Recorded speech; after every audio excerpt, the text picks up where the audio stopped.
Newcastle 3, Southampton 2. Newcastle win their second game in a week. Wow, I am shocked. I am StattoJoe. You're a legend for watching this video, and I just want to talk about and analyse the Newcastle game today. As many of you will know, I am a Newcastle fan, so sometimes when things like this happen, because I have a bit more understanding on how Newcastle play as I would watch every game, I just like to talk about these things just because I know a bit more about what's going on. So the first thing I want to talk about is overall, it's interesting. I think this is a game where optimism on my side maybe would make things appear better than they actually were in terms of, I think, whilst Newcastle played with heart and desire, I'm not sure that they necessarily deserve to win. I feel like they rode luck. I think it's an excellent win for Newcastle. I think Southampton are so short on confidence at the moment, especially after that result against Manchester United during the week. We just need to look at a few things because I think this is one of those occasions where if you if you only read the stats and didn't know the scoreline, you would assume that Southampton maybe won this game, maybe 3-2 or 3-1 themselves. But if you look at the attack momentum meter a second, first half was fairly even, and I think that's fair enough. But then the second half, whenever Newcastle had a man sent off and 5 minutes into the second half, and then they had used all the substitutions. So then, whenever Fabian Schär was injured with about 15 minutes to go, they were down to 9 men. So really, it was always going to be like this at the end of the second half. Southampton were always going to dominate because Newcastle just didn't have the players to play out.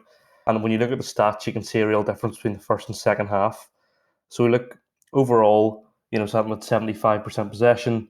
That is because they had 80% in the second half. So you look at the second half with me for a second, you can sort of see there 80-20, which is understandable with the players that Newcastle were left with. You can sort of understand that. I think one thing that will be questioned of Southampton now is when Newcastle went down to 10, first of all, they didn't concede. And then even when they went down to 9, they didn't concede. So you've got to look at Southampton and go, when you went down to 10 men or 9 men against United, how is it that you concede then 9 in a game? I think especially when Arsenal went down to 9 men and didn't concede, you sort of have to wonder what happened with Southampton during the week. But looking at the stats overall, you see there that in these first two paragraphs, they only set column that Newcastle win yellow cards and red cards, which isn't exactly a positive thing. Goalkeeper saves, obviously that's again because of how much pressure Southampton were putting on Newcastle.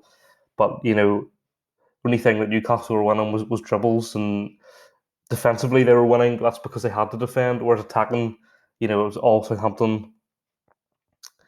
Shots first half, even still, something more shots, but Newcastle 100% shot and target rate in the first half. So, in terms of a Newcastle perspective, it's far more positive, attacking wise, and just getting up the pitch. But overall, as the game played out, Newcastle did ride their luck a wee bit, but they played with heart and desire, which is something that hasn't been seen too much in the last couple of months. And people will say, "Oh, well, Newcastle's only won 2 in the last 12 games," but I like to see that as 2 and 3. I think when they brought in this new coach, Graham Jones, and I think that he's had an impact on the team. We just look at the player ratings.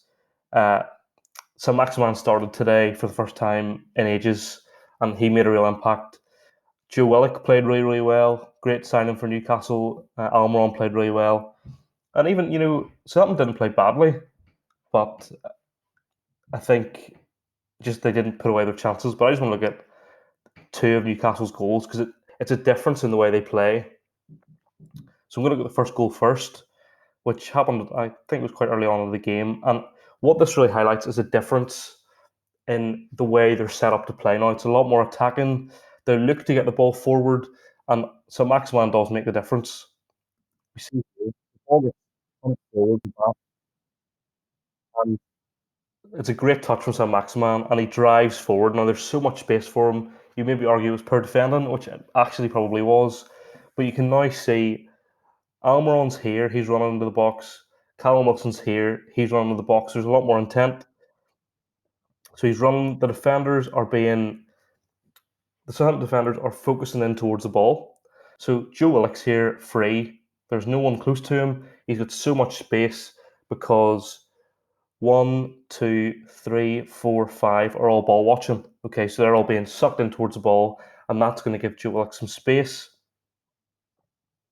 And you can see when he gets the ball here, like there is no one near him. There's no one here towards the back post.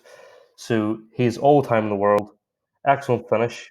Not just good for Newcastle in terms of getting the goal, but great for Joe Willock's confidence. Coming in from Arsenal where he wasn't getting a lot of game time, to come into Newcastle and to score within 20 minutes of his debut is really, really great for Newcastle and great for Willock. But overall, it wasn't great defending from Southampton, in my opinion. Maybe I'm biased. If I'm biased, let me know in the comments because that's totally fair enough. Coming from a Newcastle fan, I'm just trying to give some analysis from my point of view in terms of things that Newcastle did right and things that Southampton maybe didn't do too well. The second goal then was fortunate, but what we'll see is that actually, again, it was attacking attempt. So a great ball in, I think it was Jeff Hendrick. So they're just trying to get the ball into the box, which actually isn't something that we were seeing as Newcastle fans 3 weeks ago. It's not something that was a common occurrence, and I think that in terms of attacking play for any team watching, this is what people need to improve on is attacking. So, I think Tottenham could learn a lesson from this, and that's not me being sarcastic. I think after the game against Chelsea, they needed to press more. Mourinho's style of managing is a bit different. I think he's past it now personally, but let me know what you think. So, so Maxman gets the ball, and Almiron's there. Now, this is very, very fortunate. It comes off Bednarek, who's had a nightmare for a week. Could have been sent off in the second half. I'll not give my opinion on that because I don't want to be biased, but in the two matches since the United game, Bednarek has conceded an own goal because this goal was actually awarded to Almiron, but it would have been two own goals, a red card, and given away a penalty. So he hasn't had the best of weeks. But the main point about this goal was just that initial ball that came in that enabled this goal to take place. Push that up the pitch. There was attacking intent, which you weren't seeing for a while. But what does that do to the league table? Let's have a look. So we look at the league table. Southampton have struggled. There you go. Southampton have lost their last five. And I was slating Newcastle a couple of weeks ago for losing their last five. So, it's just not good enough from their perspective. Newcastle are still in 16th, but they have won two of the last three, which I think is a major positive. And they're now 10 points clear of the relegation zone. So there's that level of safety. If Newcastle were to win two games and teams around them didn't do too well, they'd find themselves up in the 11th. So it was really, really tight in that part of the league. I just wanted to give my reaction. I think that too many Newcastle fans are quick to say Bruce out, and I would have agreed, but I think we've seen that maybe this coaching setup now at Newcastle's working. And I would love, if you're a Newcastle fan watching this, let me know your thoughts. Do you disagree with me entirely? If you do, fair enough. And if you saw the game or you have any points, do let me know in the comments. And if you're new here, subscribe. We are on 27 subs, so we're marching down that road to 50. I would love to get 50 subs by the end of the Six Nations, as I said before, which is in 7 weeks' time. Tomorrow we'll be looking at the Liverpool-Man City game, so please be sure to stick around for that tomorrow. And Six Nations Roundup is coming up on Monday. So they were my thoughts. That was the stats, and I'll see you again for some statistical analysis.